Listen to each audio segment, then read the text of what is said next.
you tell them your secrets and carry on? But don't forget what led you here. In my eyes, between arms, in your heart, I am done with this. I cease to exist. Hello and welcome to another tutorial. Today we're going to be looking at creating templates. So templates are basically useful. Let's say, for example, if you're recording a particular band and you always use a certain setup and you know you're going to use a specific number of tracks, or you're creating a track and you want to use certain instruments when creating that you know you're going to use. If that makes sense. If I'm not explaining myself clearly, I beg your pardon. So yeah, where to begin? The first thing to think about is what kind of instruments you are going to be using. So for example, a rock band, you typically need guitars, bass, drums, maybe keyboards, a couple of vocals and backing vocals. If it's something electronic, then some synthesizers, and what synthesizers you're going to be using, whether they're software or whether they are actually analog or digital, but obviously coming from an outsource rather than being controlled in your computer. So let's say in this example we're going to be making our own kind of template for writing a rock song. So Logic has a useful feature of the drummer tool. So let's start by creating one of those. So we know we're going to be using a drummer track. And bear with it while it loads. There we go. Let's not have Big Boom. Let's have Kyle. We all love Kyle. Good drummer. Great. So what other instruments are we going to use? Typically, I would have maybe 1-2 guitars. Consider what kind of inputs you're going to have, whether you're going to be using a mono, so single mic, or a stereo, 2 mics or 2 inputs if you're DIing through a digital what's it called, effects processor, say for example like a Kemper or an Axe Effects or a Pod. In my case I have a Kemper, so I use that. So use this, name this. Right, what guitar would we use? We'd have a rhythm guitar 1. Then we'd have the other rhythm guitar number 2. We'd also typically have a bass. So I don't want to duplicate in this case because a bass tends to be a mono instrument. We tend to want the bass to be centered. So here we go, bass guitar. Okay, what else do we have? We have a keyboard player. Again, we want a stereo input because keyboards tend to have stereo outputs and we want to take advantage of that. Keys. Let's say, for example, we want a piano, a software piano. Can go to software instrument, create that. Piano, Bossendorf Grand Piano. Though I'm not a particularly big fan of the Logic ones. And then what else are we going to have? We're going to have some vocals. So we have our lead vocals. Vocals again tend to be in mono because we record them with one microphone. So there we go. Lead vocals. And then some backing vocals. We can just duplicate that and go BV1 for backing vocals 1. BV2. Okay, so there we go. That's the start of our template. It might be worth colouring certain tracks just to make sure we know which ones are which. So it gives us a visual clue. So say for example we do this. We want our drums, I don't know, to be dandelion colour I use, so yellow. Guitars, I tend to go with red. And let's put some... I haven't actually got any audio there, so it's not actually showing up. But it's colouring the track, so when it records... Oh, hello.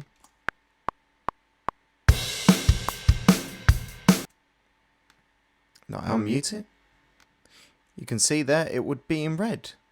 So, yeah, we carry on doing that. So I want my guitars as red, bass as blue, keys, I don't know, green. We'll do the same for piano, a different kind of green. Vocals, let's go for like a violet-y colour. Okay. So when we record all our different parts, it will be similar to this in the way that you can see there's a red track there. If I start recording the bass now.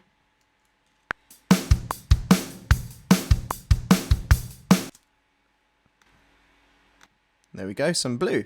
So yeah, it gives you a visual clue as to like where you are basically. The other thing we can do to help ourselves out in terms of seeing things is actually creating icons. Now this is just under where it says track. Here we go, icon. We can, it's all sectioned out for us and quite nicely, so we can be like, oh okay, I use a Les Paul. The other guitarist, he uses probably something like a, what's that, Telecaster. There we go. So there we can see immediately that's going to be my guitar, that's my friend's guitar. Bass, let's just stick a bass guitar, any old one will do.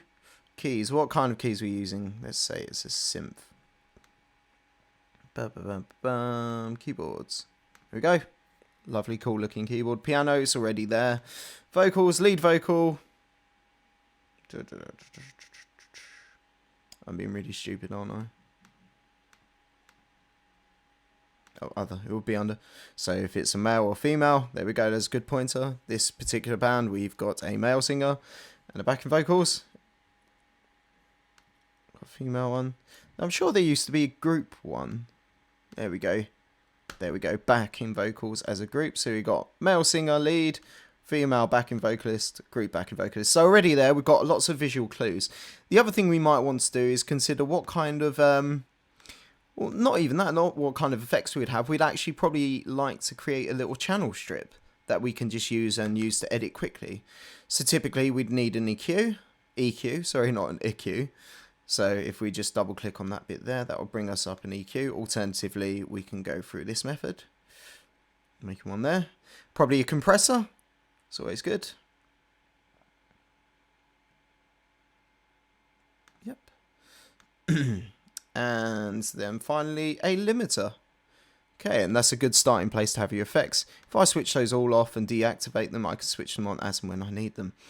And what we can do, we can apply this to all the different channels, but obviously clicking through them takes a bit of time. So what we can do, save this as channel strip settings. We can save this as erims channel strip of awesome. There we go. So we go to the next channel, go to settings. There it is. Do it again. Nice and easy. Channel strip of awesome. And again. Now I'm going to just try something. I've not actually done this before, but it might work. That's got its own effect, so let's just add it to these ones. Setting, channel strip of awesome. No, it doesn't quite work, unfortunately. But you can also do it in your mixer there. Okay. So there we go. We're pretty much all ready. Everything's there, except for everything's now turned into a bloody guitar. So I didn't realise it changed the icons. So let's change those back to what we had before. Beg your pardon. I did not realise it did that as well. Yes, a guitar for a keyboard. Fantastic. Doesn't take too long to sort out anyway. There we go. So yeah, it's probably better to make the channel strip and then do the icons in that case. So I do beg your pardon. Yeah, so there we go. Maybe like look into some panning. My guitar might be further left. My friend's guitar further right. Keyboards are stereo, but maybe I want them because they're ambient to be set to the right with the keyboard, or the piano is more detailed at the left. The backing vocalist I might want to sit off to the left a bit, and the backing vocalist group off to the right. So we've already kind of got a little mix there in terms of our panning.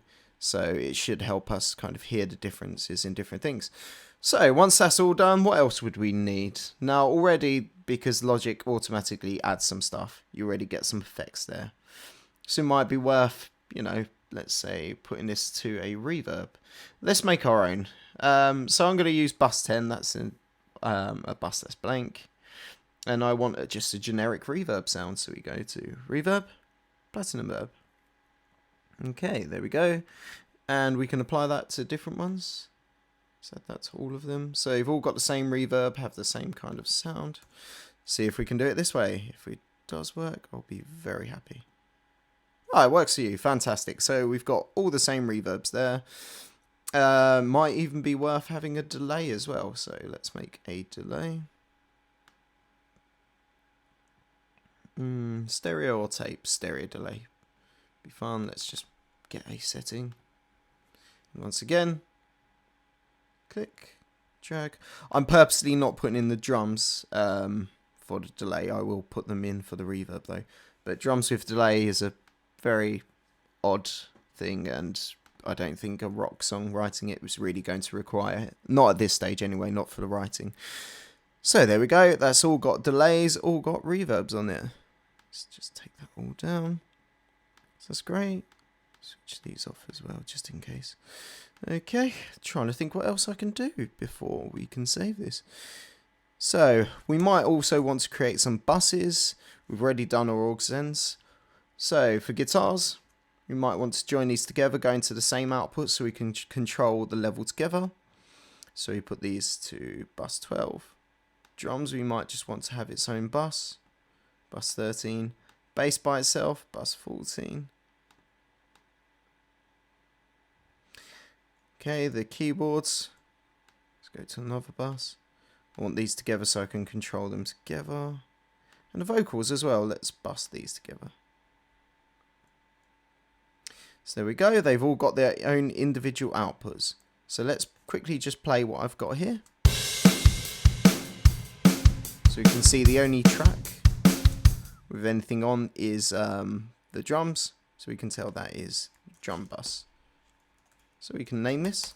Basically, the reason I do this is because if we've got lots of instruments, rather than lots of the same instrument, and we want to control their entire level, it's a good idea to put them in buses so you can literally just and control everything in one go without messing up anything like automation or, you know, getting the levels wrong in any sort of way. And also, you can apply effects to that as well, and it affects everything. So yeah, here we go. We're going to go through them all and just rename them. So as you go down, if you click where it says bus there, you can just change it at the bottom there. Guitars. Go down. Because that's on the same bus, it's also changed. Again, there we go. Make sure we click bus 14. We change that to bass. And keys and synth. That should apply to the other one. Great. And there we go, vocals. Brilliant. So we've got a nice little setup here. As you can see, here's where the colour's changed. In fact, let's change that to more yellow colour. So yeah, you can see all the different colours there on the mixer, which will correlate to different instrument tracks. So when we record with the keys, obviously it will go that kind of green. Piano, that kind of green. Vocals, obviously. So the final thing I like to do is just add an EQ and maybe a limiter to that final output. I personally use this. My favourite. Logic has its own adaptive limiter, so it might be worth using that if you don't have Waves plugins. Okay, so that's all great. Let's quickly delete all this because we don't want anything in the project before we start recording, before we save it as a template, I beg your pardon. I can't speak today, it's terrible.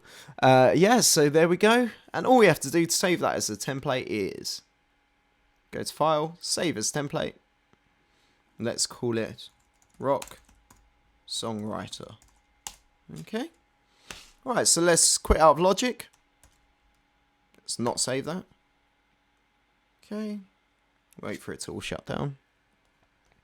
Ignore that, that's the other tutorial. Click here.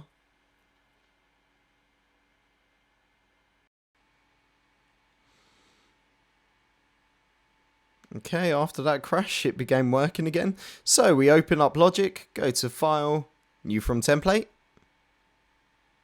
Rock Songwriter. Let's hope it works. There we go. And all the settings, if we go to the mixer, just as we left it, and we can quickly, rather than having to make all these new tracks, we can just sit there and write the songs like that. There we go. So templates very useful if you know you're going to be using certain instruments or you like a certain setup in your mixer or your arrange window. and you just want to work from that. I mean, you can always add and take away things and make new templates. So it's a good thing to start working from templates or to save them as you go. So yeah, thank you very much for watching this tutorial. Bye. Oh yes, and please comment, like, subscribe, and add on Twitter and Facebook. Bye. Don't you turn your back on me again. Couldn't let it end, and I'm sorry. I had to watch you leave. Now I'm reaching for you, my forgotten. I told you to follow the path, but you've already lost your way. And now you're stretching beyond reach. Now you're stretching beyond